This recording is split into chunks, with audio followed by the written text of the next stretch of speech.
Ever feel like you're just one or two phrases away from sounding like really fluent in English? Yeah. Well, we're diving into a podcast script today. It's called Fluent Conversations, and they say they found 15 of those magic words. Huh, interesting. Yeah, so it's not about, like, sounding super smart, right? Right. It's about that natural flow you hear, like, native speakers using, like, I can explain something perfectly, but it'll still sound like I'm reading it from a textbook. Oh, for sure. So to show us how it's done, this script has a conversation between these two friends, Emma and Jake. Okay. To show these words in action. Okay, I like that. And then it breaks down each word. Gotcha. Ready to eavesdrop. Let's do it. Okay, so Emma starts by saying, I ran into Sarah yesterday at the mall. Okay. Now Jake, he jokes that he pictures her, like, literally crashing into Sarah. Which I thought was hilarious. Yeah. But it's funny because run into is one of those phrases that doesn't translate literally, like it means to meet by chance. Yeah. But think about it. Doesn't it sound way more natural than just saying, I met Sarah? Oh, exactly. Yeah, it's casual, right? Yeah. Off the cuff. But I think there's, like, even more to it than just being casual. Ooh, okay. So choosing ran into instead of met, it kind of shows, like, a cultural preference. Okay. So in English, we often like to use more indirect language. Huh. Especially when we're talking about something that, like, we weren't expecting, like running into someone. I never thought about it like that. Yeah. So it's not just what you say, it's how you say it. Exactly. There's so much packed into these, like, simple words. For sure. Okay, next phrase. Emma asks Jake, could you give me a hand with these boxes? Okay. Of course, Jake knows she just needs help, right? Right. Not a literal hand. Uh-huh. It's another example of this, like, indirect language thing. Yeah, I was going to say definitely. So give me a hand. It makes it sound nicer, right? Yeah. It's more like we're working together, not me demanding something. Exactly. It assumes that, like, we're already on good terms. Right. Interesting. So even when we're asking for help, English speakers, we like to beat around the bush a little bit. Well, it's not really like avoiding the question. It's more about, Okay. being polite Okay. and not sounding too direct or demanding. Makes sense. Okay, so then Emma says, we need to wrap up this meeting soon. Okay. So wrap up, I feel like this is one of those words that you can use all the time. Oh, yeah. In Absolutely. so many situations. It works for meetings, projects. Yeah. Even just conversations. Exactly. And what I think is so cool about this is it paints a picture in your mind, right? Right. It's like you're really tying everything up together. Yeah, I can almost see it. Yeah, and I think because it's so visual like that, it makes it more memorable. Oh, totally. Yeah, and easier to use. Okay, next one. Emma says, I'll keep an eye on your bag while you get coffee.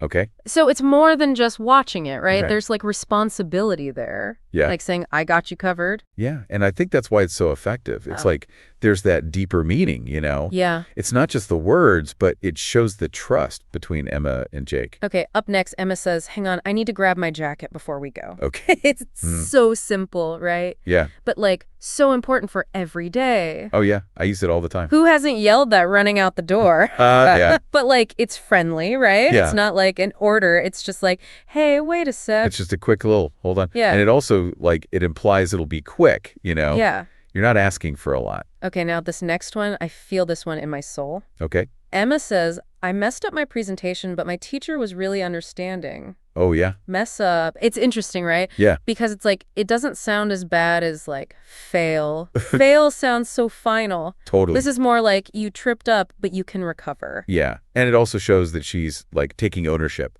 Yeah. But without beating herself up too much about it. Which is good life advice in general, I think. Right. Okay, now Emma asks Jake, can you drop me off at the bus station? Mm-hmm.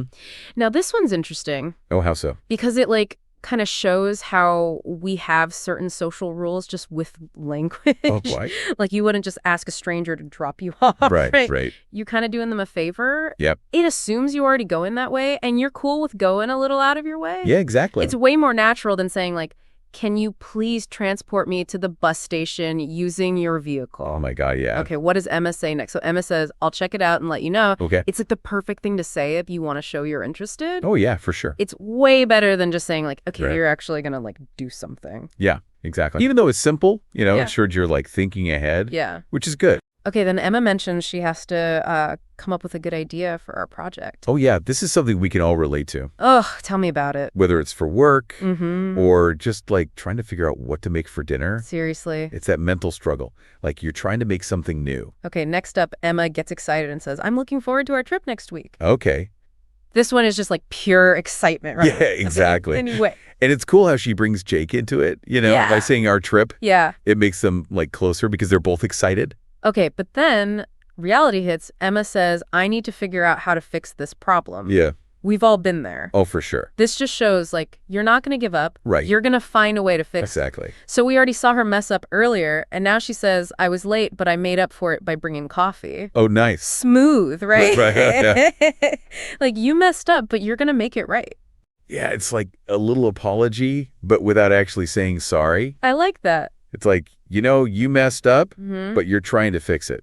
Okay, then things get a little dramatic. Jake says he passed out from exhaustion. Okay. So it means to faint, right? Yeah. But by adding, like, from exhaustion, right. You really know how tired he must have been. Like, he couldn't stay awake. Yeah. Okay, we're getting to the end of their conversation, and Jake says she showed up late to the party. Okay. So he's just saying what happened, right? Right. But showed up, it kind of sounds like he's, like, judging her a little. Yeah, like it was her choice to be late. Yeah. Not something, that she couldn't control. Interesting. Yeah. So even a little word like that, it can show what you really think. Okay, finally, Jake says, we had to put off our meeting until next week. Mm. I feel like this is so much nicer than saying we canceled. Oh, like it's not gone forever. Right. It's just waiting for a better time. Yeah, like we're still committed. Exactly. So that's all 15 words in action. That was cool. And remember, the podcast, we're deep diving into fluent conversations. They give you a challenge. Oh, fun. So they have 3 sentences. Okay. And you have to figure out which word fits best. Okay. First one, I link my keys, and now I can't find them anywhere. Oh, I hate when that happens. So relatable. The perfect word is messed up. Okay. Because it's your fault, and you're like frustrated because of it. Second challenge, I'll blank your dog while you're on vacation. Okay. So this one is all about taking care of something, right? Right. So the answer is keep an eye on. Much better than saying, like, I will supervise your canine. Oh, my God. Yeah. Way too formal. Okay. Last challenge, let's blank dinner until next week. Okay. So we're just moving it to later. Yeah. The best word here is put off. It's like hitting the pause button. Exactly. I love how, like, effortlessly those words fit into the sentences. Yeah, it's like they were made for them. And that's why it's so important to master these, like, everyday words. Right. Because they make you sound so much more fluent. Exactly. It's like building blocks for your conversation. So we learned a lot, huh? Yeah, I think so. Just from those 15 words. Right. And just like hearing them in a normal conversation. It's kind of crazy how much we can pick up just from that. It really shows you that like fluency isn't about, knowing every word in the dictionary. Right. It's more about like how you use those words to connect with someone. To really get your point across. Exactly. Yeah. So what does this all mean for like our listener? Well, it means they can like totally improve their fluency. Okay. Just by like looking at the phrases they use every day. Yeah. Instead of just saying stuff without thinking. Right. Like actually think about why you're using that word. Okay. Yeah. And like how it makes the other person feel. Yeah, that makes a lot of sense. And if you can do that, you'll sound so much more natural. And confidence is... So, okay, we get it. We got to use the right words. But like, how do we actually do that? Good question.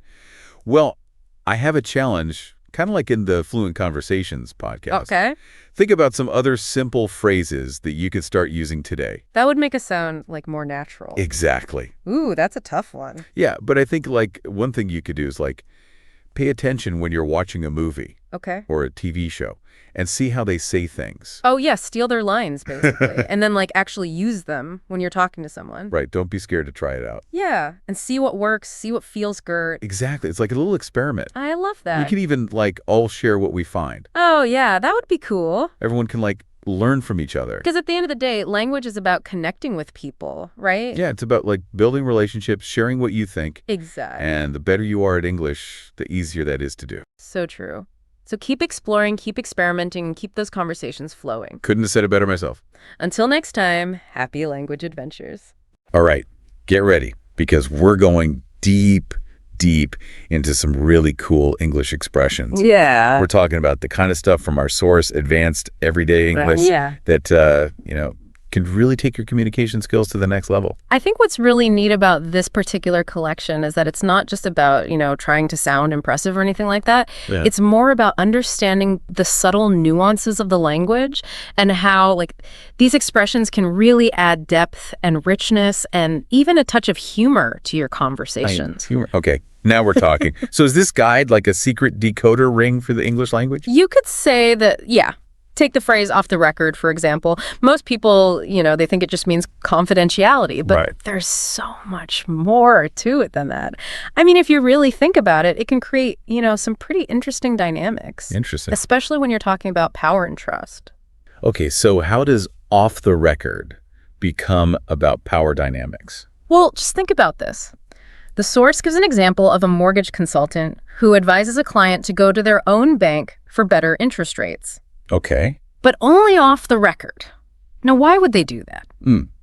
Are they genuinely trying to help the client? Or is there something else going on there? Right. Maybe a way to undermine their own company. I mean, that's a good point. Suddenly it just gets a lot more complicated. It does, yeah. Who benefits the most from this kind of off-the-record advice? Right. Is it genuine goodwill or is it a power play? Yeah. And that's what I think makes these advanced expressions so interesting. Okay. They operate on multiple levels. Right. And they can reveal a lot about the speaker's intentions. This is like linguistic chess. It is. All right, this deep dive is blowing my mind already. But let's move on to a word that I think we often use without fully appreciating it. Okay. And that word is outgoing. We all know it describes someone who's, sociable, Sure. extroverted. Yeah. But I feel like there's more to it than that. There is a lot more to it. Outgoing can also refer to expenses, right? Like if you're, calculating the outgoing costs on a property. Right. Or it can also describe like a departing official. Interesting. Like an outgoing president. Picture a job ad. Like they're looking for an outgoing sales assistant. Yeah. And then in another situation, picture a town saying farewell to their outgoing president. Yeah. Wow. Very different situations. It's all about context, isn't it? It is, yeah. The same word can completely change its meaning depending on the situation. Yeah. So how do we make sure we're using these words correctly? Well, that's where, continuous learning comes in. Brushing up, as the source calls it. Right. It's important, whether it's, language skills or a specific subject, or just staying up to date on current events. Brushing up is what keeps our knowledge fresh and relevant. So it's not about just cramming in all this information and then, calling it a day. No. It's about updating, refining what we know. Yeah. I like that. It is, yeah. It's Yeah. like a much more sustainable approach. It really is. Okay. Yeah. And speaking of approaches, let's get into the world of touchy subjects Okay. and people. You know, we all know someone who's a bit sensitive, right? Yeah. Takes criticism personally, gets offended easily. Oh, yeah, absolutely. I'm guessing there's more to this word than just, someone who's easily upset. There is. The example that the source gives contrasts touchy with thick-skinned. Okay. And it suggests a whole spectrum of emotional resilience. We all have different thresholds for what we find, offensive or hurtful. Right. And navigating those differences can be tricky. It's like we're all walking on eggshells sometimes. Yeah, it is a bit like that. So is being touchy always a bad thing? Well, that's a good question. And I think it's one that we can explore further as we, dig into all these expressions. I like it. Okay, let's shift gears for a minute and talk about something that can be both, comforting and incredibly frustrating. All right. Cliches. Cliches, yes. Those phrases we've all heard a million times. A million times, yeah. They've kind of lost all their meaning. Like I can practically hear a football manager saying, "We gave 110% out there." Yeah, exactly. Why do they persist? Why do we keep using them? That's a good question. I think part of it is that they provide a sense of familiarity and comfort. It's like a well-worn path in our brains, easy to follow, Right. and not very exciting. So how do we avoid sounding like a broken record? Do we need to ban cliches from our vocabulary? Well, that's an interesting question. It's one we'll definitely be getting into as we continue this deep dive. Okay, good. But first, I want to lay out another really versatile phrase. Ooh, lay it on me. I like this. Lay out. Yeah. To lay out, it can mean, presenting information clearly. Right. Like laying out proposals in a booklet. Makes sense. It can also describe designing a space, like laying out a garden. Okay. And of course, it can also mean, reluctantly spending money. Oh, I've been there. Like when you have to lay out a small fortune for unexpected car repairs. Oh, tell me about it. So laying out can be about like strategic planning, but also, the begrudging act of spending money you weren't planning on spending. Yeah, exactly. It covers quite a lot. Very adaptable phrase. It is. Sometimes I feel like a bit of a dog's body, especially in, the grand scheme of things. Oh, the dog's body, yeah. Running around doing those little tasks that nobody else wants to do. Well, our source actually has this fascinating story about Ted Davies. Okay. Now, he started his career as a football club. Dog's body, cleaning boots, doing odd jobs. Interesting. Now, Ted, he didn't let his, humble beginnings define him. Good for him. He used those experiences to learn and grow. Right. Eventually becoming a successful football manager. Wow. It's a good reminder. We shouldn't underestimate the value of those, even those seemingly insignificant tasks. That's inspiring, actually. Like they were almost laying the foundation for his, later success. Maybe we shouldn't dismiss the dog's body tasks so quickly. No, I don't think we should. Hidden opportunities there. All right, well, let's talk about something that is so crucial in the world of business. Okay. Breaking even. Breaking even. Yeah. The holy grail, right? It is for a lot of businesses, yeah. It's that moment when your income matches your expenses. Exactly. The source gives an example of a business hoping to break even in its first year. Okay. Which, can be a tall order. It signifies stability. Right. And then, once you've achieved that balance, then you can start thinking about growth and expansion. Yeah. It's like you've built a solid foundation. Yeah. Now you can add a few floors. But what happens when we're so busy, building that we end up with a huge backlog? Oh, the dreaded backlog. Yes. It can really feel overwhelming. It can. Whether it's paperwork or, patients waiting to see the doctor or even just our own to-do list. It never seems to end. That's true. So backlogs can be everywhere, not just at work. They really can. But are they always a bad thing? Well, it depends. They can be a sign that you're in high demand. Right. But they could also be a sign that something needs to change. Okay. Maybe you need to streamline your processes. Makes sense. Delegate tasks. Right. Or even just say no more often. It's like a wake-up call. It can be, yeah. We need to reevaluate how we're managing our time. Yeah.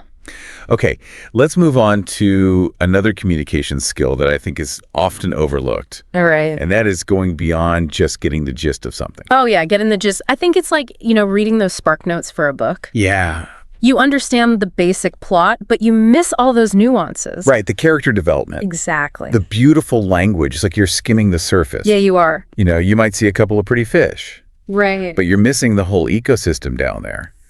So how do we move beyond getting the gist and really engage with, the information? Yeah, that's a really good question. One that I think we should explore a little further as we continue our deep dive into advanced everyday English. Let's do it. But first, I think we should shift our attention to something a little more exciting. The world of the up-and-coming. Ooh, yes. The up-and-comers. I like that. Those individuals or those trends that are poised for, greatness. This source gives a great example. Young politicians who are already skilled at, navigating legislation, foreign languages. Wow. It's like they're already fluent in the language of power. They are. They're the rising stars. How do we identify these future leaders? Well, I think it's a combination of factors. Okay. They often possess, a unique blend of talent, vision, and this willingness to challenge the status quo. It's like they're already writing the next chapter of history. Yeah, they are. While the current chapter is still being written. But is it always about being bold and disruptive? That's a great question. And it's one that we will delve into further as we continue our exploration of advanced everyday English. All right. Sounds good. So we were talking about these young, up-and-coming politicians. Right, those rising stars. But, up-and-coming isn't just limited to people. It can apply to, trends and ideas as well, things that are, gaining momentum. Right, on the verge of becoming the next big thing. Yeah. So how do we spot these trends? Is there like a secret formula or something? I wish there was. But I think it's a matter of, paying attention, keeping your finger on the pulse, so to speak, reading, observing, talking to people, really immersing yourself in the world around you. So it's about being curious, staying informed. Exactly. And also, not being afraid to think outside the box, challenge those conventional assumptions. Okay. So be curious, challenge assumptions. Yeah. Got it. Now let's talk about something that can be a little bit tricky. Right. The whole idea of, framing our thoughts, Affirming, yeah. how we use language to shape the way that people perceive our message. Because it really does matter, doesn't it? It does, yeah. Even those seemingly simple choices like, active versus passive voice or, choosing specific adjectives, it can have a huge impact. It can. The example that the source gives is the phrase up in the air. Okay, up in the air. On the surface, it just means, uncertain. Right, like plans for the weekend that haven't been finalized. Exactly. But the way we use it can convey a whole range of emotions. Right. Imagine like a business owner telling their employees that their jobs are up in the air. Oh, yeah. Because of financial difficulties. Oh, that takes on a whole new meaning. It does. It's suddenly loaded with anxiety, Yeah. uncertainty. So it's not just the words themselves. No. It's how we use them. Yeah, it's about creating a mood. Okay. So much to think about. All right, another expression that we all encounter from time to time, and it's not always pleasant. Right. To rub someone up the wrong way. Oh, yeah, we all know that person. Ugh, yes.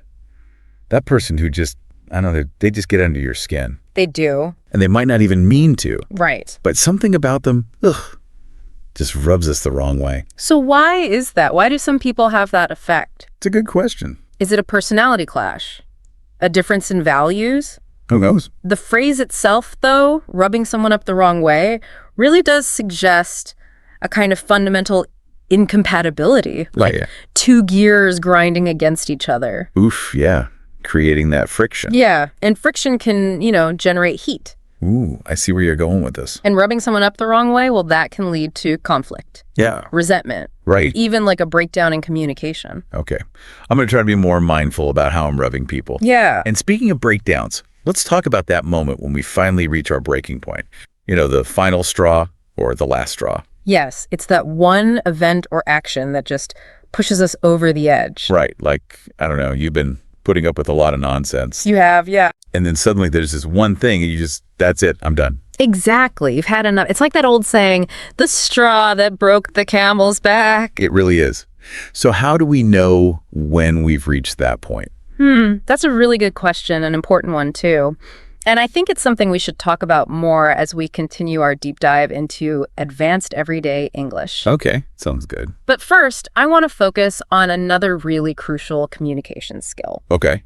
The ability to weigh up different sides of a situation before making a judgment. Weigh up. Okay, what does that mean to weigh up something? Well, it means taking a step back. Okay. Gathering information. Right. Analyzing the pros and cons. Looking at it from different angles. Exactly. And, considering different perspectives before you actually reach a conclusion. It's like being a judge. You have to examine all the evidence. You do. Before making a ruling. And that process of weighing up, it's so important. I can see that. Especially in those really complex situations. Yeah, where there's no easy answer. Yeah, it's about being thoughtful and deliberate. Okay, but sometimes even after we've, weighed up all the options, we still need more information. Right. So how do we draw out that information from someone who might not be so willing to share? Drawing out information. That is a skill. It is, yeah. You need finesse, you need strategy. It's like being a detective. It is a bit like that. You have to ask the right questions. Right. Create a sense of trust. Okay. Be patient. Let the information kind of come out naturally. Exactly. And that's such a valuable skill. It is, yeah. In all aspects of life, from personal relationships to professional negotiations. It's about connection. It is. All right. Well, sometimes I have to admit I feel completely baffled. Baffled, yeah. By certain situations, certain concepts. It's like my brain just hits a wall. Oh, we've all been there. Yeah. Those baffled moments. What is going on? Exactly. Like you're just lost in a maze. Right. With no way out. But is being baffled always a bad thing? That's a great question. And it's one that we can explore further as we delve deeper into advanced everyday English. Okay, let's do it. But first, I think we should shift our focus a little bit and talk about the importance of sometimes keeping a low profile. Keeping a low profile. Okay, I like that. Yeah. It's about, blending in. Right. Flying under the radar. Avoiding unnecessary attention. So why would someone choose to do that? Is it weakness? Or is it strategy? Ooh, good question.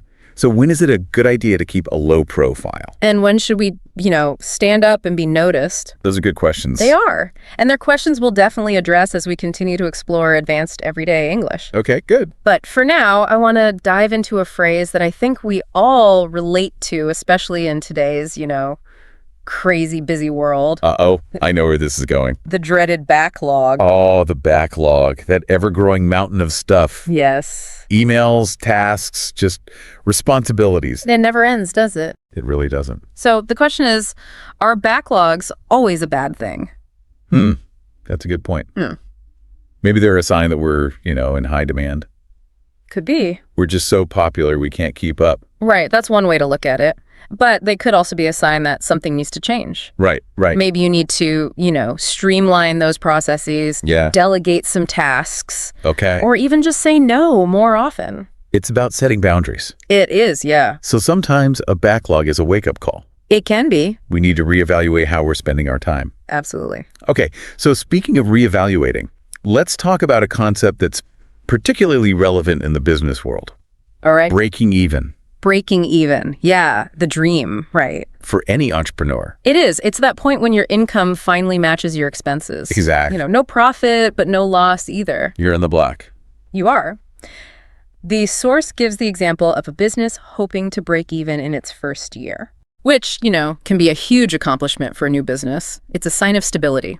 It is, yeah. And it kind of lays the groundwork for future success. So it's like you've weathered the storm. Yeah. You've reached safe harbor. But what happens when we face, setbacks? Right. Challenges. How do we push through and come through those tough times? That is a really great question. And it's one that I think we should spend some time discussing as we delve deeper into advanced everyday English. I like it. But for now, I want to shift our focus to something a little more extraordinary, the realm of the unheard of. Ooh, okay, the unheard of. I like that. Yes, it refers to something so rare. Right. Or so unusual that it defies our expectations. Like stumbling upon, I don't know, like a hidden oasis. Yeah, In exactly. the middle of the desert. It's a moment of surprise, Yeah. and wonder. It challenges our assumptions. Okay. So how do we respond to the unheard of? Do we embrace it? Or do we, kind of cling to those familiar ways of thinking? I think that's a really interesting question. And honestly, it's one that we could probably spend hours debating. I bet. But for now, I want to switch gears a little bit and talk about a phrase that often walks this, fine line between humor and hurt feelings. To give someone stick. To give someone stick. Okay.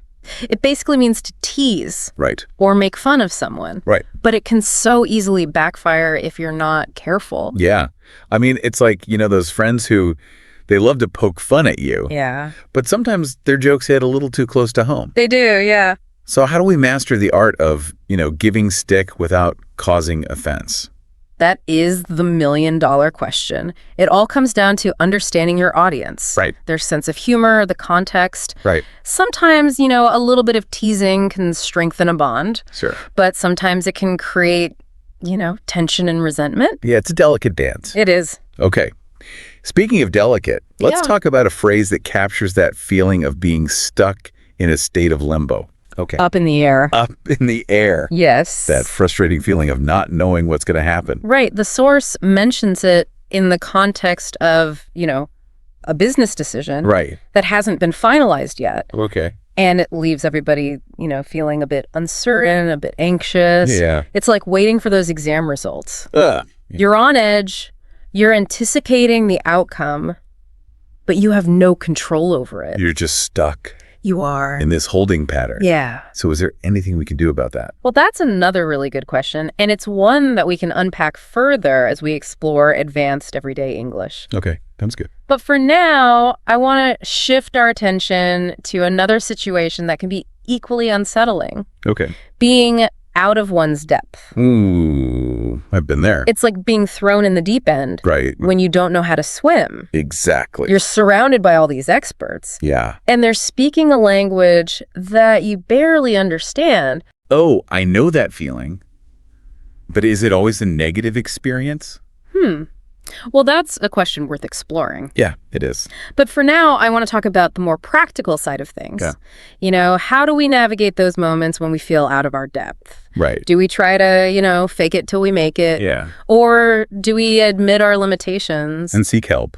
Exactly. Ask for guidance. But, we shouldn't forget about those who are often tasked with those, less glamorous jobs. Right. The dog's bodies of the world. Yeah, the dog's body. Our source reminds us that even those seemingly, menial roles Right. can be such valuable learning experiences. Okay. Remember the story of, Ted Davies, the football club dog's body, Yeah. who went on to become a successful manager. Right. He climbed the ladder. He did. And, those early experiences, even though they weren't glamorous, Right.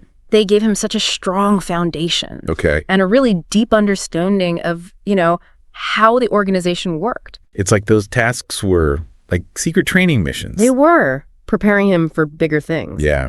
Maybe those less glamorous jobs are just hidden opportunities. They could be.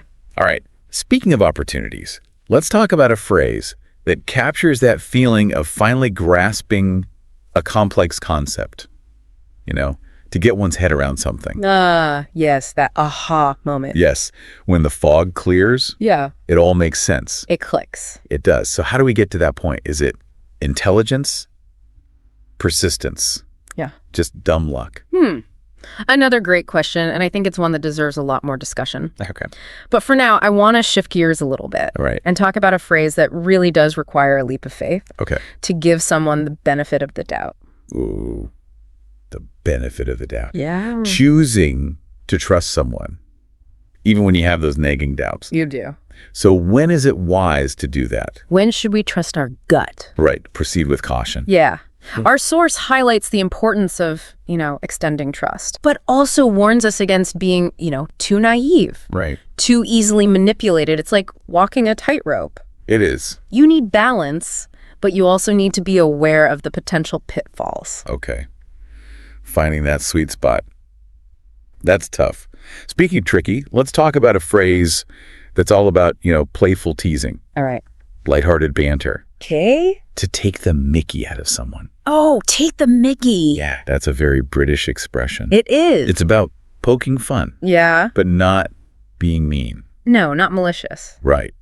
So how do we walk that line? Well, like any kind of humor. Right. It's about being mindful of the other person's sensitivities. Right. And, not crossing that line into bullying or cruelty. So it's like friendly sparring. It is. You're aiming for those playful jabs, Yeah. not a knockout punch. All right.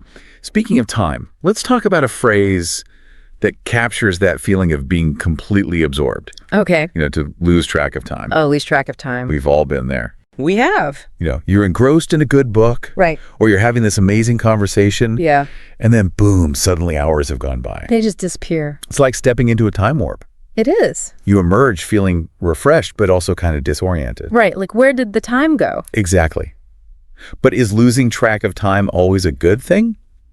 Or is it sometimes a sign that, we're avoiding something important? That is a really good question. And to be honest, I think it's one that requires a lot more thought and consideration. Yeah. But for now, I want to shift our attention to another aspect of communication. Okay. The unintended consequences of our actions. Ooh, the unintended consequences. Because sometimes, we say or do things Right. without fully realizing the impact they might have. Right. Like those ripple effects. Exactly. And, the word unwittingly captures that perfectly. Okay. Unwittingly. Doing something without realizing the full consequences. Oh. The source gives an example of, someone unwittingly leaving another person stranded Oh, no. in a really chaotic situation. Well, that's a tough one. It is, yeah. A classic case of, good intentions gone wrong. It really is. So how do we avoid those kinds of, unwitting blunders? Well, I think that's a question we need to delve into a bit deeper. Okay. As we explore the world of advanced everyday English. Sounds good. But first, I want to focus on a phrase that really does capture that feeling of finally letting go. Okay. Of something that's been weighing on our minds. Right. To get something out of one's system. Get it out of your system. I love that feeling. Oh, it is such a relief. It's like purging those, toxic thoughts or emotions Exactly. that have been building up. Just clogging up your mental space. Yeah. But is it always a good idea to, get things out of our system? Well, it depends. Our source talks about, the benefits of expressing yourself authentically, but also, it acknowledges that sometimes, it can lead to hurt feelings. Right. Or unintended consequences. It's like handling, a really delicate piece of china. You have to be careful. You do. You don't want to drop it. Okay, so it's all about finding that balance. It is. All right. Speaking of delicate situations, let's talk about a phrase that captures that feeling of, unease, instability. Okay. Unrest. Unrest. Yeah. We often use that to describe, social or political turmoil. Right. When tensions are high, Yeah. people are on edge. The source actually mentions unrest in the context of, a protest. Okay. That escalated into violence. Wow. It's a reminder that, when frustrations reach a boiling point, things can spiral out of control Yeah. pretty quickly. It's like watching a pot of water Yeah. slowly heat up. Yeah. And then suddenly boil over. So what can we do to, address those root causes of unrest? Yeah. Prevent those situations from escalating? Is it dialogue? It's a really good question. It's a big question. It is. And to be honest, it's one that we could probably spend hours unpacking. Yeah, for sure. But for now, I want to shift gears a little bit and talk about a phrase that's all about financial abundance. To rake it in. Oh, rake it in. Okay. Yeah. Evoke those images of, Money, money, money. scooping up piles of cash. Yeah. A true sign of success. It is. But is raking it in just about money? Good question. Or is there more to it? I think there might be. Mm-hmm. And I think it's something that we should definitely explore further as we continue our deep dive into advanced everyday English. Okay, let's do it. But first, I want to talk about another aspect of language learning. Okay. And that is the importance of going beyond just, skimming the surface. Skimming the surface, Yeah. right? Like reading the Wikipedia entry instead of the whole book. Exactly. The source really does emphasize the importance of engaging with information on a deeper level. Delving into those details, Right. uncovering the hidden layers of meaning. It's like the difference between looking at a painting from afar Yeah. and studying it up close. You get so much more out of it. You do. It's about depth of understanding. That's where the real insights lie. Oh, why? Okay, speaking of insights, let's talk about a word that captures that feeling of utter astonishment. All right. Gobsmacked. Gobsmacked. It's like being struck by lightning. It is. You're just speechless. Yeah. You're in shock. The source uses gobsmacked to describe someone's reaction to, an unexpected turn of events. Right. Pure surprise and disbelief. Exactly. Like, winning the lottery. Oh, yeah. Yeah. You're happy, You are. but you're also in shock. You are. It's a lot to process. But, let's not forget about those things that were once all the rage, Right. but have now kind of faded into obscurity. Okay. The source uses the term passé Passe. Yeah. to describe something that's just, outdated. No longer fashionable. Exactly. It's like, that old song Yeah. that you used to love. Right. But now it just makes you cringe a little. Makes you cringe. Passe evokes that sense of nostalgia. It does. But also, the recognition that times change. Right. Tastes change. What was once cool is now, yeah. Now it's just embarrassing. Yeah. Like looking at old photos of yourself. Exactly. Oh. What was I thinking? Okay, speaking of cringeworthy, let's talk about a word that really captures that feeling of, visceral disgust. Oh, okay. Squeamish. Squeamish, yeah. It's like, you see something gross. Right. You just want to look away. You want to run away. The source uses squeamish to describe, someone's reaction to the sight of blood Yeah.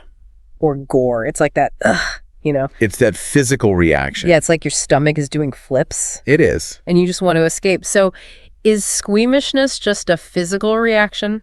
Well, that's a really interesting question. And I think it's one that we could discuss at length. For sure. But for now, I want to shift our focus to something a little bit different. Okay. The importance of not dwelling on negative experiences. Ooh. Not dwelling on the negative. Yeah. Because we all do it, don't we? We do. We get stuck in those loops, Right. replaying past mistakes, Yeah. worrying about, what might happen. The what ifs. The what ifs. And our source really emphasizes the importance of focusing on the present, Right. letting go of the past. Easier said than done sometimes. It is. But dwelling on negativity, it just drains our energy. It does. And it prevents us from embracing those new opportunities. It's like carrying around a backpack full of rocks. It is. It weighs you down. Okay. So we need to lighten our mental load. We do. Focus on what we can control. Absolutely. But sometimes, even when we're trying to be, positive, we need a little extra boost. Yeah, we do.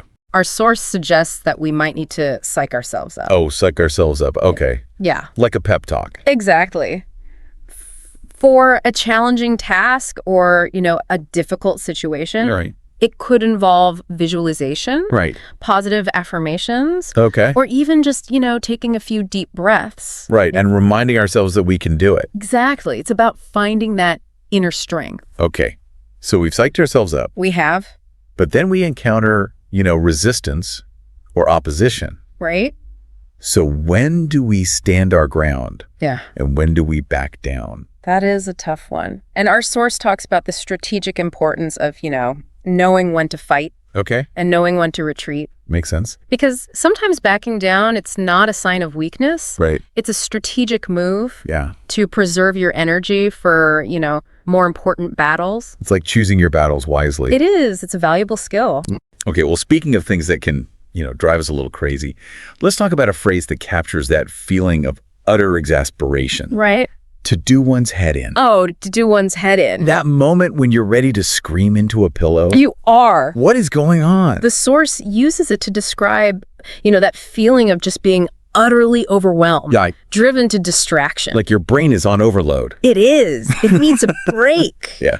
It's like trying to, assemble that piece of furniture. Right. Where the instructions make absolutely no sense. Exactly. And you just want to give up. You just want to chuck the whole thing out the window. Yeah. So how do we manage those moments when, our heads are about to explode? Well, that's a great question. It is. And it's one that we'll definitely unpack further as we continue to explore advanced everyday English. Okay. But for now, I want to focus on a word that captures that feeling of, something being ongoing Okay. and seemingly inescapable. Right. Perpetual. Perpetual. Okay. Like, I don't know, that dripping faucet Yeah. that you can never, quote, seem to fix. Exactly. A constant source of annoyance. Yeah.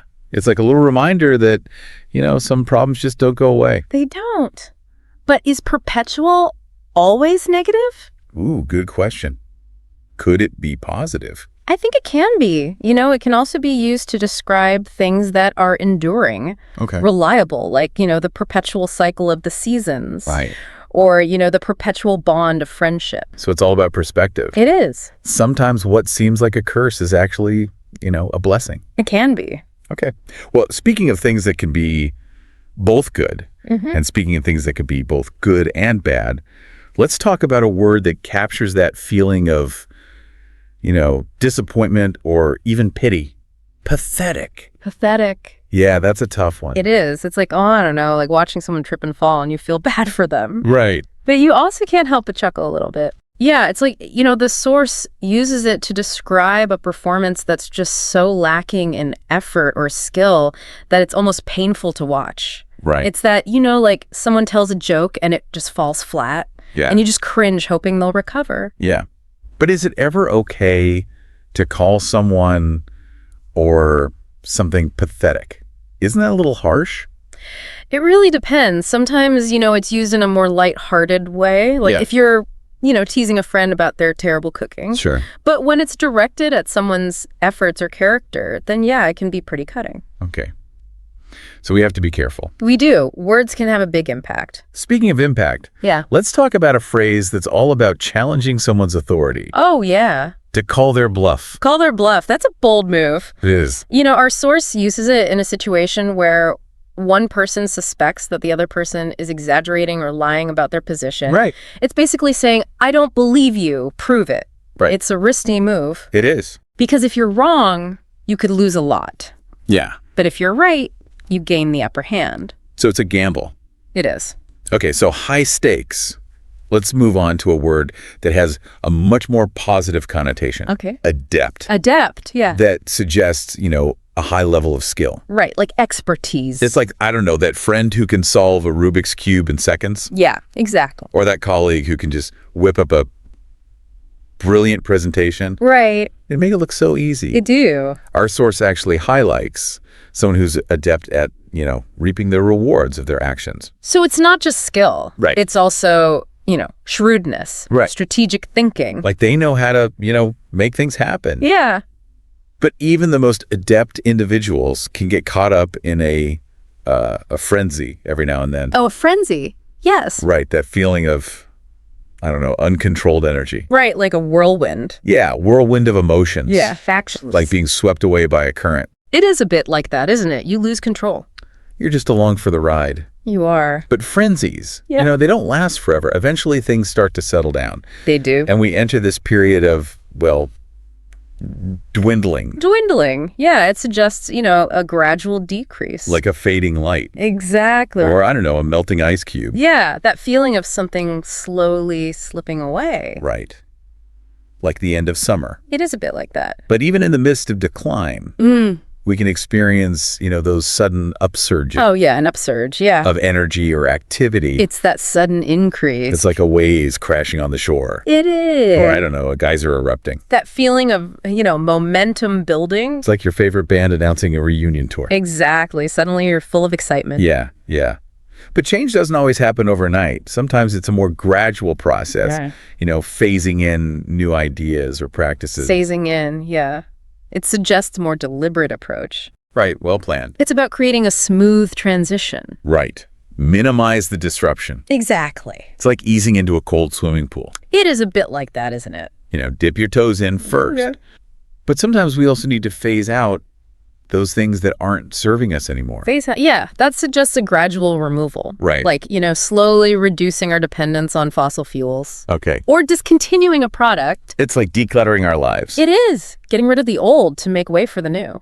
But change, whether it's phased in or out, can sometimes leave us feeling a bit, well, jaded. Jaded, yeah.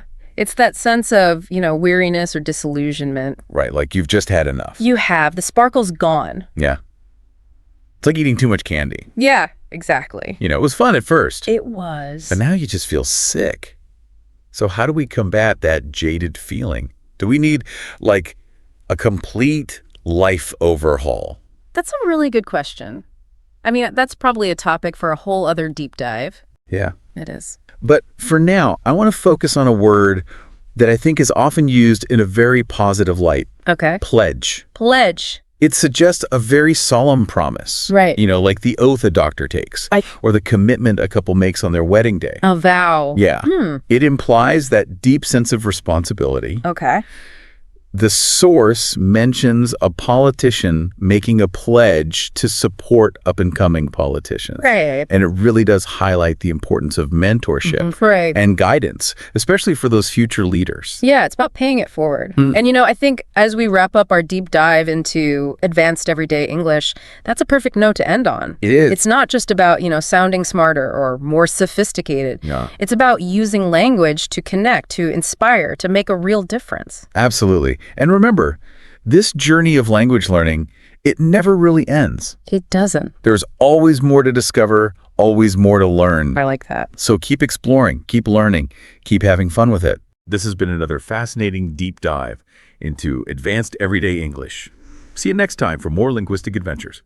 All right, let's ditch those beach towels and grab some textbooks because we are going deep into the world of learning English as a second language today. But not your typical classroom setting, though. No, not at all. We're going to a hotel institute in Indonesia. We are headed to Indonesia Yeah. to a hotel institute. That's right. We'll be looking at a training module Oh, from the SIHI Subang International Hotel Institute wow. from back in 2020. Okay. It's called Model English Conversations.pdf, and it's designed to help aspiring hotel staff master the art of English conversation.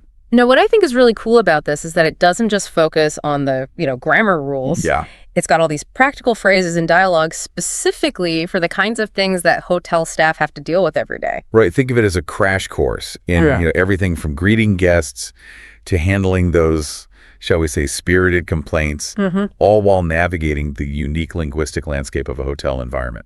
Okay, so let's unpack the structure of this module a little bit. First off, how exactly does it approach teaching English conversation? Well, the module's main purpose is crystal clear. It's to give these hotel students the English skills they need to thrive in real-world interactions. And they achieve this by placing a heavy emphasis on what's called dry practice. Dry practice. Yeah. Is that like learning to swim without getting in the water? It's a bit like, it basically means they focus on hands-on learning through role-playing and simulations. Okay. It's all about getting the students to actually use the language in realistic scenarios as opposed to just memorizing vocabulary lists. Interesting. In fact, a whopping 70% of the curriculum is dedicated to this type of active learning. Wow, 70% they clearly believe in learning by doing. Yeah. So what sorts of scenarios does this module cover? Well, module dives right into 17 different conversational expressions covering a wide range of situations you typically encounter in a hotel. Okay, so they're not wasting any time. No. I'm dying to know more about these expressions. What are some of the most intriguing ones? Well, one that immediately caught my eye is their approach to time and calculation. Instead of saying 7.25, they teach the students to say 25 past 7. Really? Yeah, it's a small difference, but it highlights how language can adapt to specific contexts. I find that so interesting. I wonder if it's like a regional way of expressing time or something specific to the hospitality industry. That's a great question, and it really speaks to the heart of what we're exploring here. Yeah. This module provides a fascinating glimpse into how language is used in a very particular setting. Another great example of this is their section on how to describe objects. Oh, yeah. Tell me about that. I noticed they get quite specific. They do. They actually provide a very precise adjective order for describing things. Okay. Opinion, size, shape, age, color, origin, material, and finally, purpose or qualifier. Wow. So instead of just saying a nice big round table, you'd say a beautiful, large, round, antique brown Indonesian wooden dining table. Wow. That's quite a mouthful. Yeah. But I can see how that level of detail could be important in a hotel setting. It's exact. Imagine a guest has lost a piece of luggage, and the staff need to communicate clearly about its appearance to find it. Right. This specific adjective order helps ensure everyone is on the same page, Okay. preventing confusion and wasted time. That makes perfect sense. It's like a linguistic system designed for efficiency and clarity in a fast-paced environment. Precisely. And this focus on practical application extends to other sections as well, like telephoning. Ah, yes. The dreaded phone call. Right. Does the module cover those cringe-worthy moments when you accidentally answer the phone in your best just woke up voice? Well, maybe not that specifically. Okay. But they do offer both formal and informal scripts for handling phone calls, which I think is brilliant. That's so smart. It's like acknowledging that there's a whole spectrum of communication styles, even within a professional environment. Exactly. For instance, if it's a potential guest inquiring about room availability, Yeah. a formal tone is definitely called for. You use polite phrases like, "Good morning, thank you for calling hotel name. How may I assist you?" It's all about creating that polished first impression. Making guests feel valued and confident in the hotel's service from the moment they pick up the phone. Right. But I imagine things get a little more relaxed when it's staff talking amongst themselves, right? Absolutely. For example, let's say you're calling a colleague about a maintenance issue. In that scenario, a more casual approach is perfectly acceptable. Okay. You might say something like, "Hey, it's your name. We've got a bit of a situation in room 205. So it's not just about knowing English, it's about knowing how to use it appropriately in different situations. Exactly. It's like having a linguistic toolbox with different tools for different jobs. That's a great analogy. You wouldn't use a hammer to tighten a screw. Yeah. And similarly, you adjust your language based on the context and who you're talking to. Yeah. And this module seems to have a tool for just about every occasion. But let's not forget about one of the most common and sometimes dreaded aspects of hotel life, dealing with complaints. Ah, yes, the complaints. Because let's face it, no matter how perfect a hotel strives to be, there will always be something that doesn't quite meet a guest's expectations. How does this module approach such a delicate topic? It tackles it head on, providing incredibly realistic dialogues for handling complaints. Really? It goes beyond simply teaching polite phrases and actually delves into strategies for de-escalating tense situations and resolving issues effectively. So they're not just teaching English, they're teaching conflict resolution skills as well. Exactly. They equip students with phrases for expressing empathy and understanding, offer solutions and apologies, and ultimately aim to leave the guest feeling heard and respected, even if their issue can't be immediately resolved. That's so important. It's like they're recognizing that language can be a powerful tool for building relationships and diffusing potentially difficult situations. Precisely, and it all comes back to that core principle of practical application. Yeah. This module doesn't just teach students what to say, it teaches them how to say it in a way that achieves a specific goal. So we've got this module packed with practical phrases and dialogues, all tailored to the unique demands of the hospitality industry. But I'm curious to know more about how some of these expressions work in practice. What do you say we take a deeper dive into a specific section? I'm all for that. We could explore the intricacies of describing objects, delve into the nuances of formal versus informal telephone conversations, or even analyze those complaint dialogues in more detail. So many options. Which one speaks to you the most? I'm really intrigued by that whole idea of having different communication styles for different situations, like you were saying. Yeah. Let's go into that telephoning section you mentioned earlier. I'm curious to see how they navigate the line between formal and informal language. Yeah, it really highlights how this module prepares students for that dynamic nature of communication. Yeah. In a hotel environment, it's not just about knowing English. It's about knowing when to kind of switch gears and adjust your approach based on, who's on the other end of the line. Exactly. It's like they're learning to read the room. Yeah. Even when there's no room to read, just a voice on the phone. Right now, imagine you're a receptionist at this hotel. Okay. And the phone rings. Okay. If it's a potential guest calling to inquire about room availability, you'd instinctively adopt a more formal tone. Right. The module gives examples like, "Good morning. Thank you for calling a hotel name. How may I assist you?" It sounds very professional and polished. Yeah. Which makes sense. You want to project an image of, competence and reliability right from the start. But wouldn't that same level of formality feel a bit stiff if you were calling, say, the maintenance staff about a leaky faucet? You've hit the nail on the head. The module acknowledges this by providing a separate set of phrases for more informal calls between colleagues. Interesting. It's all about striking the right balance. You wouldn't want to use slang with a guest, but a bit of casual language with a coworker can help build rapport and streamline communication. So it's not just about sounding proper, it's about being appropriate for the situation. Right. It's like they're learning a whole new set of social cues. Right. But for the phone. It's fascinating, isn't it? Yeah. They've essentially created a mini course in telephone etiquette woven into their English language training. That's so cool. And they even sprinkle in some common slang terms to help students navigate those more casual conversations. Oh, that's right. You mentioned that earlier. What kind of slang do they include? I have to admit, I'm a little curious. Well, they use examples like grab a bite instead of have a meal. Okay. Or chilling as a shortened version of chilling out. Okay. It might seem like small stuff, but it helps students understand that language is constantly evolving and adapting to different social contexts. That's so true, and I bet it's a relief for the students to know that they don't have to sound like robots all the time. Yeah. But I can also see how teaching slang could be tricky. Yeah. There are so many regional variations, and it can change so quickly. You're absolutely right. That's why it's crucial for language instructors to stay up to date on the latest trends and tailor their teaching to the specific needs of their students. Right. In this case, I imagine they're focusing on slang terms that are common in Indonesia and relevant to the hospitality industry. That makes sense. It's like they're giving these students a secret decoder ring for navigating the complex world of English as it's actually spoken, not just how it appears in textbooks. I love that analogy. And it's not just about understanding the words themselves. It's about grasping the subtle nuances of tone, formality, and cultural context. It's making me think about how often we take those nuances for granted in our own native languages. Right. We switch between different communication styles so effortlessly that we don't even realize we're doing it. It's like a dance, isn't it? We instinctively adapt our steps to the music and our partner. Yeah.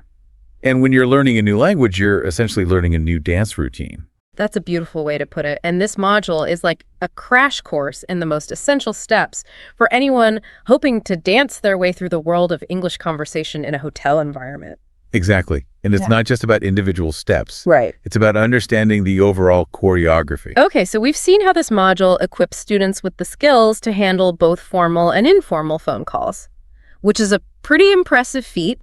Yes. But I can't help but wonder, what about those situations that go beyond a simple phone call? Yeah. You know, those face-to-face encounters where things can get a little, shall we say, heated? You're talking about the complaints section, right? Exactly. Those moments of truth. Yeah. It's fascinating how this module doesn't shy away from these challenging scenarios. Yes. It dives right into the heart of conflict resolution, equipping students with the linguistic tools to navigate those choppy waters.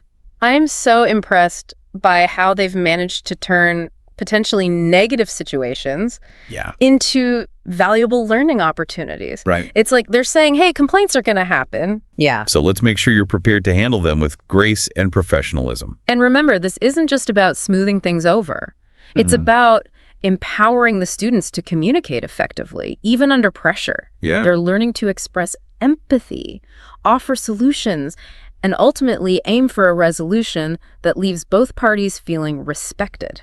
It's like they're being trained as linguistic diplomats, ready to negotiate peace in the realm of customer service. It makes you realize how much power language holds in those situations. Yeah. A well-chosen phrase can de-escalate a tense exchange and turn a potential PR disaster into a positive interaction. Absolutely. This module highlights how language can be a bridge connecting people even when their expectations haven't been met. Yeah. It's about building relationships even in the midst of a complaint. So we've explored how this module tackles everything from time-telling to telephoning, all with a focus on equipping students with the practical English skills they need to thrive in a hotel environment. But what does this all mean for our listeners? Well, I think it offers a valuable lesson for anyone learning a language, whether it's for professional or personal reasons. Yeah. It's not just about memorizing grammar rules and vocabulary lists. It's about understanding how language functions in the real world, how it adapts to different social contexts, and how it can be used to achieve specific goals. It's about being aware of those subtle nuances we talked about earlier, knowing when to shift gears between formal and informal language, and even mastering the art of turning a complaint into a constructive conversation. Exactly. And this module provides a wonderful example of how those principles can be applied in a very specific setting. It's like they've given us a glimpse into a secret world of language. Yeah. Where phrases have a power beyond their literal meaning, and it makes you wonder what other hidden corners of language are out there waiting to be explored. That's a great question to leave our listeners with. Yeah. We've seen how English is used in a hotel environment in Indonesia. Right. But what about other professions? What about your own line of work? What unique vocabulary and expressions do you use to navigate your professional world? It's a fascinating thought, isn't it? Language is constantly evolving, adapting to new environments and challenges, and who knows, maybe you, dear listener, are shaping the future of language in your own unique way. Perhaps this deep dive has sparked a curiosity in you to explore those linguistic frontiers. Yeah. Who knows what fascinating discoveries await? And on that note, we'll leave you to ponder those possibilities. Thanks for joining us on this deep dive into the world of English conversation Indonesian hotel style. All right, welcome back to the deep dive. We're diving into advanced everyday English this time. We've got Stephen Collins' book. It's not like, your typical grammar textbook, I'll tell you that. Oh, no, not at all. Yeah. It's much more exciting than that. Yeah, it's packed with these colorful idioms and expressions, stuff you wouldn't find in, just your average English class. Definitely. What I think is so cool about this book is that it's not just defining the words, it's showing you how to use them. Right. How to actually weave them into your conversations and, add that extra layer of nuance and really make your English sound more authentic. Yeah, totally. Okay, so let's just jump right in. Okay. One that I saw, I was like, oh, to rub someone up the wrong way. I mean, who hasn't met someone who just knows how to push your buttons? Right. It's funny how that idiom really captures that subtle way that, we can irritate each other, sometimes without even realizing it. Yeah. The book gives an example of someone who brags a lot. And that rubs another person the wrong way. Yeah. It's not just being annoyed. It's a very specific type of, irritation. Right. That comes from, those personality clashes. Yeah. Or just, different opinions. Yeah, totally. It's like nails on a chalkboard, but for your soul. Yeah. Speaking of feeling irritated, how about this one? To do one's head in. Oh, yeah. Perfectly captures that feeling of being overwhelmed and frustrated.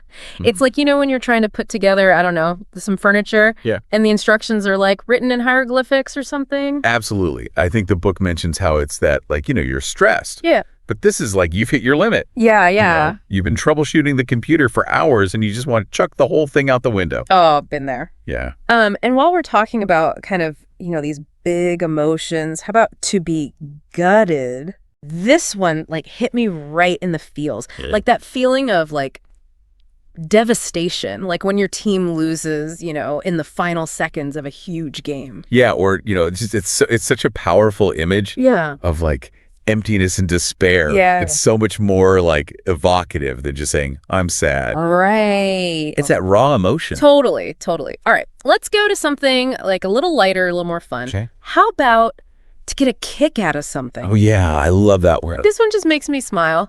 It's about finding pure joy, excitement in something. Like, I don't know, you discover a hidden talent or you try a new recipe. It's delicious. What I love about that one is the energy of it. It's not just enjoying something. Right. It's that, like, burst of, yes. pleasure. Yes. From something unexpected or exciting. It's like, when you finally figure out that puzzle you've been working on for days. And it's contagious. Yes. When someone else is genuinely excited about something. Yeah. Just get swept up in it. Absolutely. Okay, this next one, I feel like it's a little tricky. To be past it, I feel like this is often used humorously. Right. To suggest that, someone's getting a little too old for something. But there's a fine line, I think, between, like, playful teasing and then, unintentional offense. Yeah, you're right. The context is everything. It's all about the intention. Yeah. And, it can be that lighthearted way to acknowledge, time is passing. Right. But, if it's not used sensitively, it can be dismissive. Right. Even ageist. Yeah. So, think before you speak. Right? Especially with things like that. Okay, back to some fun ones. Once in a blue moon. This one's pretty self-explanatory, right? It's something that happens very rarely. Yeah. What I find interesting is the book highlights how it's often used when people are, like, complaining. Right. About how infrequent something is. Yeah. Like they're emphasizing the frustration. Yeah, totally. Like, oh, this amazing thing happens so rarely, I might as well just, like, give up all hope. Exactly, yeah. Okay, so for the go-getters out there, we've got to psych oneself up for something. Oh, yeah. This is all about, like, mental preparation, positive self-talk. Like when you're facing a challenge. It's about using, like, your mind to influence how you're going to do. Right. Think of an athlete visualizing their success before a big competition. Yeah. Or, a musician calming their nerves before a concert. Yeah. It's really interesting how language can be used as that tool. Yeah. For, self-motivation. Right. Totally. And empowerment. And sometimes we need all the mental strength we can get. Yeah, for sure. Especially when, shall we say, we are skint. Oh, skint. I love that word. I love that word. Such a colorful way to say, like, broke, short on money. And using slang like that well, it could really demonstrate, that you have a grasp of informal English. Right. You're comfortable with that more, like, playful, expressive side of the language. Absolutely, yeah. Speaking of expressive language, how about clutching at straws? This is such a vivid way to describe that feeling of, like, desperation when you're holding on to, like, the slimmest sliver of hope, even when logic is telling you, like, it's probably not going to happen. What's so interesting about this one is where it comes from. Okay. It's actually from the image of, like, a drowning person. Oh, wow. Desperately grabbing anything, even straws, to stay afloat. Wow. So it just, like, perfectly encapsulates that feeling. Wow. That is so interesting. Okay, and last but not least, we have one that's shrouded in a bit of mystery. Okay. A dark horse. That person who seems to come out of nowhere and surprise everyone. Like hidden talents, unexpected success. I love that one. It's a good reminder to never underestimate anyone. Yeah. Even those who fly under the radar. Yeah. Yeah, for sure. It's like discovering a hidden gem, or witnessing, like, a burst of brilliance. There's a certain thrill to that, Absolutely. And dark horse is a really great example of how language evolves over time. Okay. It started in horse racing. Right. Referring to a horse whose abilities were unknown. But now it's applied to all kinds of situations. Wow, so cool. I don't know about you, but I feel like my vocabulary has just, like, expanded tenfold already. I know. We've only just scratched the surface here. Yeah. But I think what's so important is that, mastering these idioms, it's not just about memorizing definitions. Right. It's understanding those subtle nuances, the cultural context. Yeah. And really how they can add, depth and richness to the way you communicate. Totally. It's about taking your English from, like, textbook perfect to, like, native speaker fluent. Exactly. That's a journey worth taking, I think. It really is. Yeah. But, what strikes me about these idioms is that they're not just about sounding impressive. They're about capturing those subtle shades of meaning that can be so hard to express with simpler vocabulary. Yeah. They really are. It strikes me is that they're not just about sounding impressive. You know, Right. it's about capturing those subtle shades of meaning that, like, you wouldn't be able to express with simpler vocabulary. That's so true. Like, you wouldn't say, I'm feeling a bit, rubbed up the wrong way by this situation. It doesn't have the same impact. No, it really doesn't. And I think that's why, mastering these expressions can really elevate your English. It's like having this whole new set of tools to express yourself more precisely, more authentically. It's about painting a more vivid and colorful picture with your words. And speaking of colorful language, what about slang? Oh, yeah. The book mentioned, like, skint as an informal way to say that you're broke. Yeah. And I just love how slang can just add personality and a sense of familiarity to a conversation. Absolutely. Yeah. And being able to use slang appropriately, I think, is a sign of, like, really advanced language proficiency. Great. Shows that you understand the nuances of informal communication. Yeah. You're comfortable stepping outside of that, like, textbook English. But, knowing when and where to use slang is key, right? You don't want to accidentally offend someone by using a term that's too casual or inappropriate. Exactly. It's all about reading the room and adapting your language to that social context. Yeah. And, that's a skill that comes with practice and, exposing yourself to different communication styles. Yeah, totally. It's like learning the unspoken rules of a new culture. Yeah. But, through language. For sure. One thing that really struck me when I was reading this book was the power of imagery in language. Like, so many of these idioms create such vivid mental pictures. Yeah. And that makes them so much easier to remember and understand. Absolutely. Think about clutching at straws.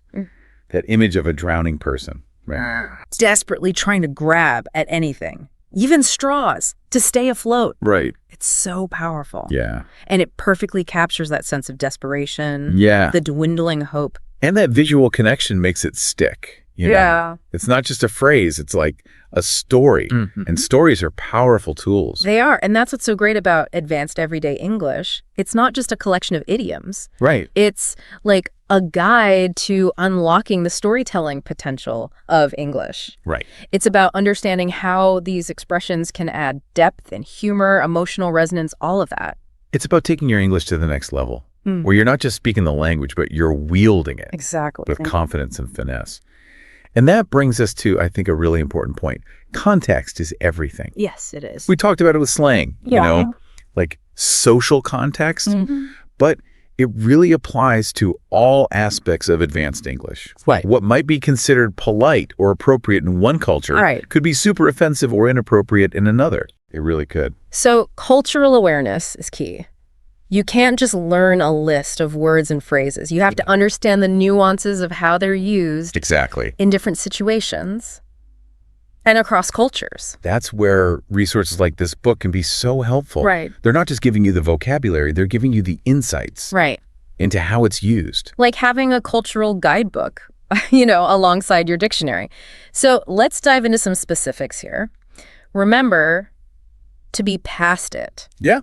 We talked about how this phrase can be both playful and potentially offensive, Right. depending on the intention, the relationship between the speaker and the listener. Right. In a group of friends who are close, it might be a harmless way to tease someone about getting older. Yay. But in a professional setting, Yeah, or if you don't know the person well, could be perceived very differently. totally. So knowing your audience is so crucial, and I think that sensitivity to context, that's a hallmark of truly advanced English. It really is. It shows you're not just fluent in the language, you're fluent in the culture, Yeah. the social norms. It's about going beyond the textbook Yeah. and developing that intuitive understanding of how language works in the real world. And that intuition comes from, exposure, practice, being willing to, like, embrace the complexities of language and culture. It's a journey, not a destination. And speaking of journeys, I'm curious, have you ever had any personal experiences where you realized the importance of understanding the cultural context of language? Many times, actually.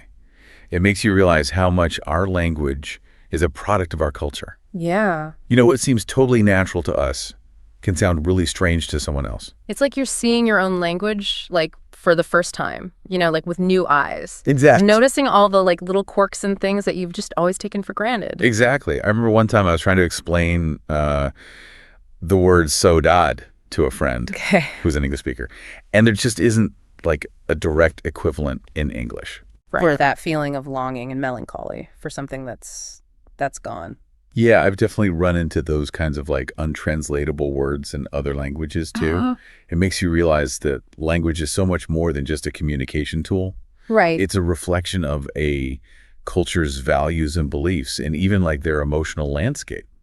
It really is. And that's what makes learning a new language so cool, you know? Yeah. It's not just about the vocabulary. It's about broadening your understanding of the world Right. and how other people experience it. Yeah, it's like you're opening a window into another culture's soul. I love that. And speaking of expanding our understanding, I think we've covered a lot of ground today in this deep dive into advanced everyday English. We've explored idioms. We talked about slang and the importance of cultural context. Yeah, we went beyond the simple definitions and really got to the heart of what it means to master a language. You know, Right. It's so much more than just speaking correctly. It's about effective communication, expressing yourself authentically, really connecting with people on a deeper level. It's about using language as a tool for like creativity and empathy and understanding. Couldn't have said it better myself. Yeah. And remember, everyone, the learning never stops. Keep exploring, keep learning, keep having fun with the language. Yeah. And who knows, maybe one day you'll be the one sharing your own like untranslatable expression with the world. We hope this deep dive has inspired you to like continue on your own language learning adventure, and we'll see you next time on the deep dive. All right, hey everyone, welcome back. Ready for another deep dive? Today we're tackling something that I know a lot of you have asked about. Phrasal verbs. Yeah, these little combos can be tricky. Oh, absolutely. But they're also the key to sounding, well, you know, more natural, more fluent. We've got a whole bunch of resources here, and we're going to break them down into everyday situations so they're easier to remember and to actually use, you know? It's all about making them practical. Right. So let's kick things off with a scenario we all face, morning routines. The daily grind. Yeah, exactly. I'm curious, have you ever struggled with the whole wake up versus get up thing? Oh, for sure. They seem interchangeable. I know, right? There's a subtle difference. I hit snooze like a million times before I actually, you know, roll out of bed. Well, think of it this way. Wake up is simply becoming conscious. Okay. Get up is the action, the physical getting out of bed. Ah, so it's like consciousness versus action. That makes so much more sense. Okay, so let's say you've finally gotten up, you're going about your day. Have you ever found yourself running out of something, like coffee or time? Oh, constantly. I know, right? My coffee disappears in like 5 seconds. Running out of really captures that feeling of depletion. Yeah. But, you know, it could be applied to more than just physical things. Think about like projects at work. You can run out of steam on a project. That initial motivation just fizzles out. Or you can run out of options when you're facing a tricky dilemma. I like that. So it's not just, you know, running out of actual stuff. It's like a broader sense of, nothing left. Exactly. Now, speaking of running out of things, I have a confession. I was once so excited to meet some friends for a movie that I completely forgot to turn off the lights at home. Oh, no. Yeah, my electricity bill was not happy. We've all been there. And while we usually use turn off for lights or appliances, Right. think about how it applies to emotions too.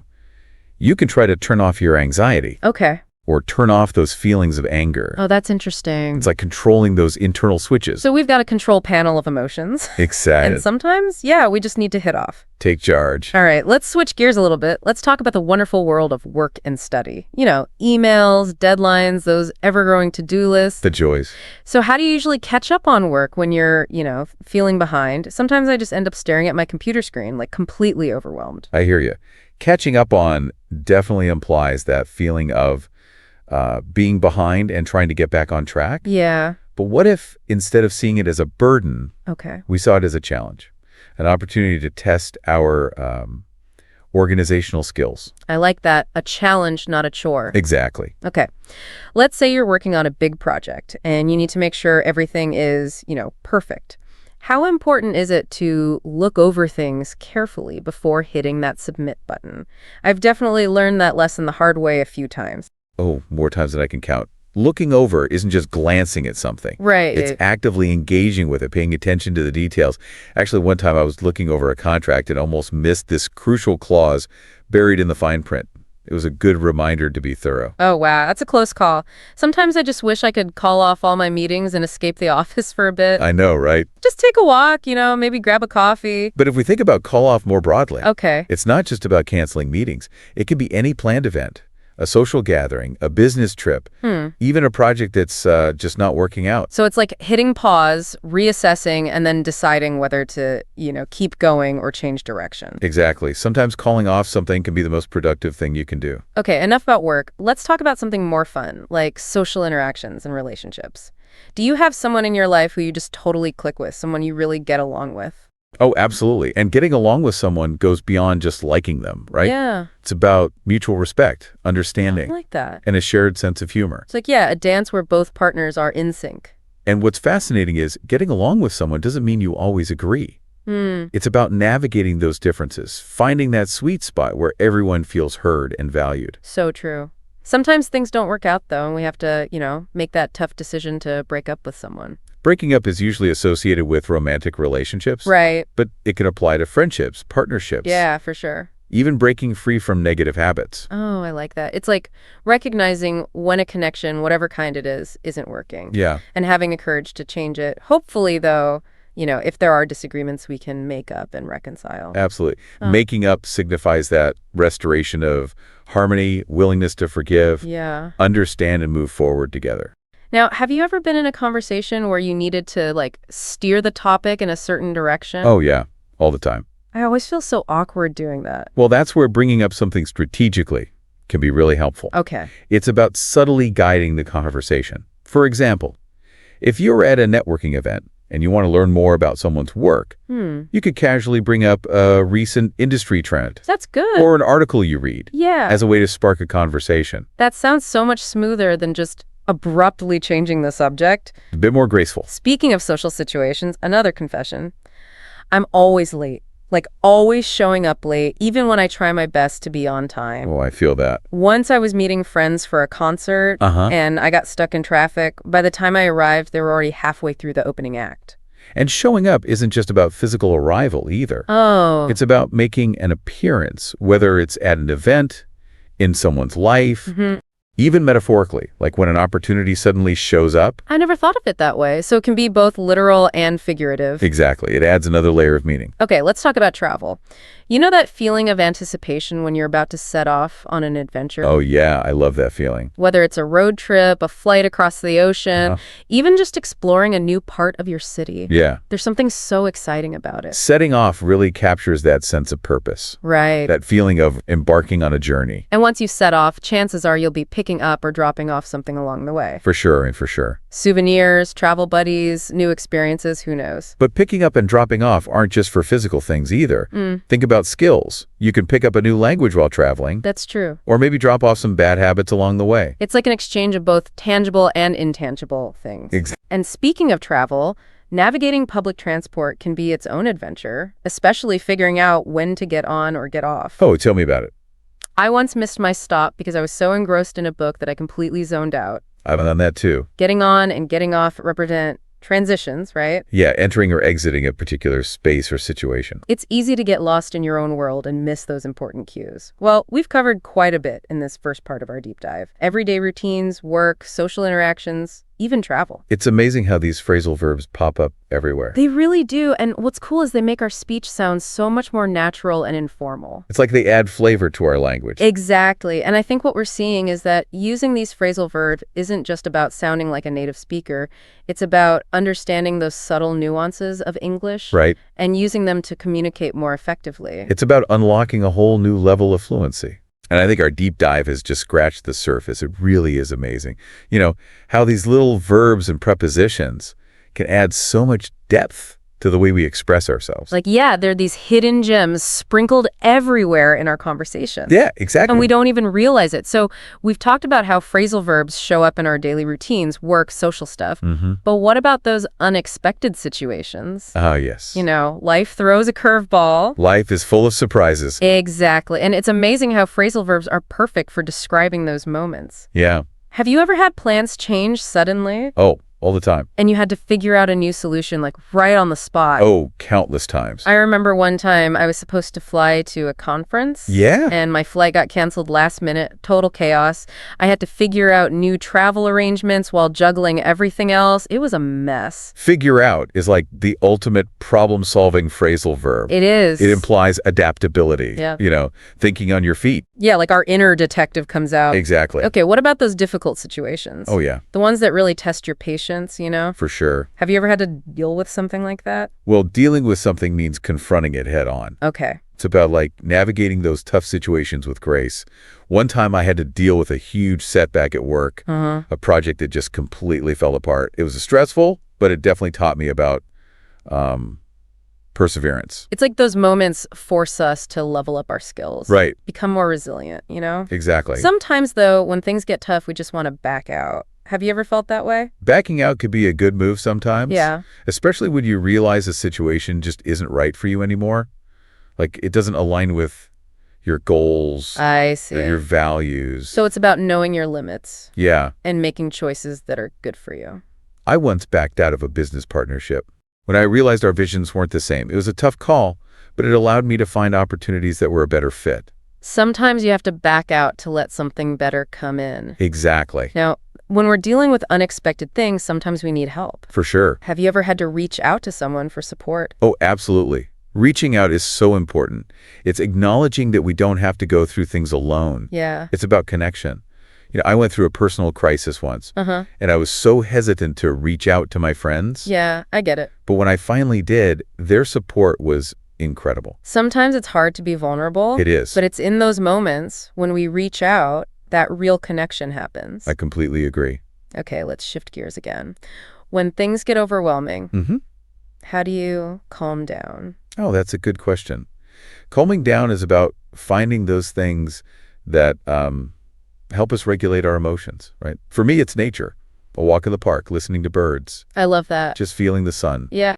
It helps me reconnect with myself. Nature has this amazing ability to soothe us, doesn't it? It does. It does. Sometimes all it takes is a few moments of quiet to down and see things more clearly. Have you ever had to stand up for something you believe in? Oh, absolutely. Standing up for something takes courage. It does. It's about advocating for what's right, even when it's hard. I once saw someone being treated unfairly, and I felt compelled to stand up for them. That's so brave. It wasn't easy, but it taught me about using my voice for good. And sometimes standing up for something means speaking out against injustice, Right. raising awareness about important issues. It's like, yeah, each time we speak out, we plant a seed for change. And those seeds can grow into powerful movements. Okay, so we've talked about phrasal verbs for unexpected situations, challenges, even standing up for what's right. Uh-huh. But what about those moments of joy? The celebrations? Oh, yeah, those are important too. Phrasal verbs can add so much energy to those expressions, They can. Have you ever had to cheer someone up? Of course. Like when a friend was going through a rough time, Yeah. and just wanted to brighten their day. Cheering someone up is all about spreading kindness. Like we have this superpower to make someone's day better. Yeah, exactly. And sometimes those acts of kindness lead to unexpected connections. Have you ever run into someone you knew just by chance? All the time. Running into someone unexpectedly can be so fun. It can. Like these serendipitous encounters. It really is. I ran into a former colleague at a coffee shop once, Mm-hmm. and we ended up talking for hours. It's like the universe is playing matchmaker. Sometimes it feels that way. Have you ever had a dream or a goal that you were really hoping would work out? Working out implies that sense of effort, the perseverance to reach a goal. I always wanted to write a book. Wow. And I spent years working on it, facing rejection after rejection.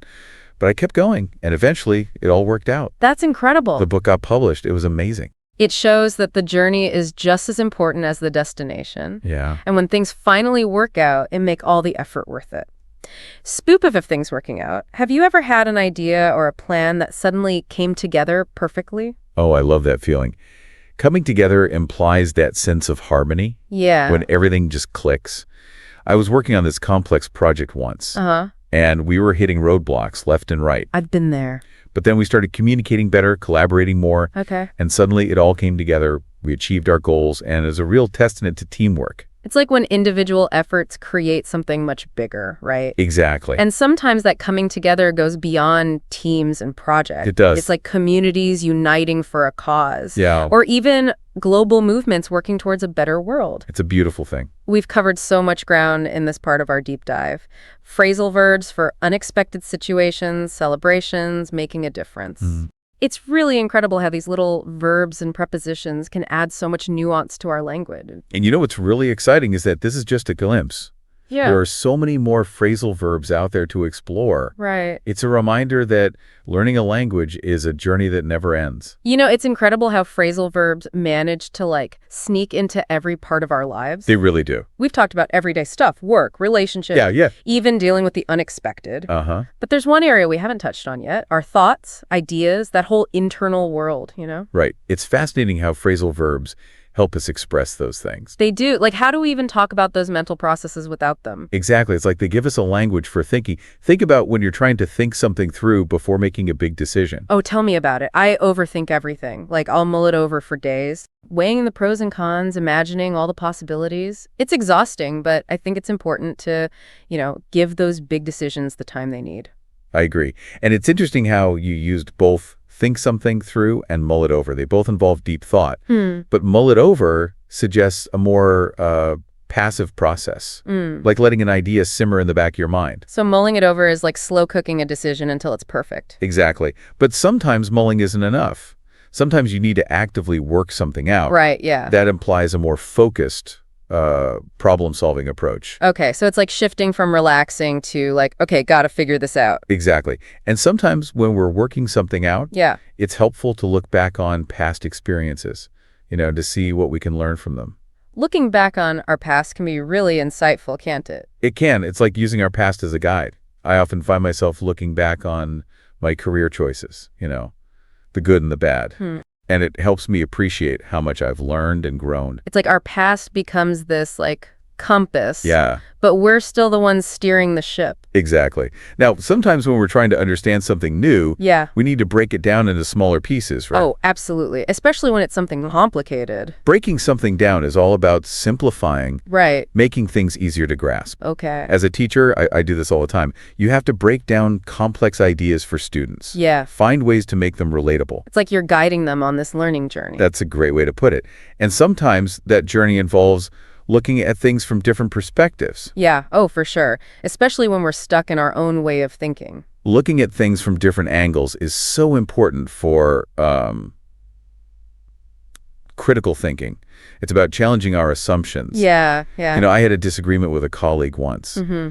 and we were both so focused on our own viewpoints. Yeah, I've been there. But then we tried to look at the situation from each other's perspective. We didn't have to agree, Right. but it helped us understand each other better. It's amazing how just shifting our perspective can open up a whole new understanding, It can, and that understanding can lead to coming up with new ideas. Oh, yeah. Coming up with new ideas is all about creativity, Yeah. It's those moments when inspiration strikes. Some of my best ideas have come from unexpected places, Really? like a chat with a friend or just observing nature. I like that. It's about staying curious and open. Those aha moments. And sometimes those aha moments help us come into our own, Exactly. Coming into your own means embracing your strengths, Right. finding your voice, Oh, living authentically. I spent years trying to fit in, but then I realized I needed to embrace what makes me unique. That's when I truly came into my own. It's a powerful message. Accepting yourself, celebrating your individuality. It makes me think about language itself, Yeah. It's always evolving, coming into its own. New words, new meanings. It's beautiful, isn't it? It is. Well, we've explored phrasal verbs in so many different ways. We have. Everyday life, work, relationships, the unexpected, even our thoughts and dreams. And it's just the beginning. Right. It's amazing how these little verb and preposition combos can add so much depth to our language. They really are powerful tools for communication. They are. So as we wrap up this deep dive, I want to leave you with this. Think about the phrasal verbs you use. How do they shape the way you see the world? And how can you use them to express yourself more fully and connect with others in a meaningful way? Keep exploring, keep learning, and keep those ha moments coming. Thanks for joining us on this deep dive.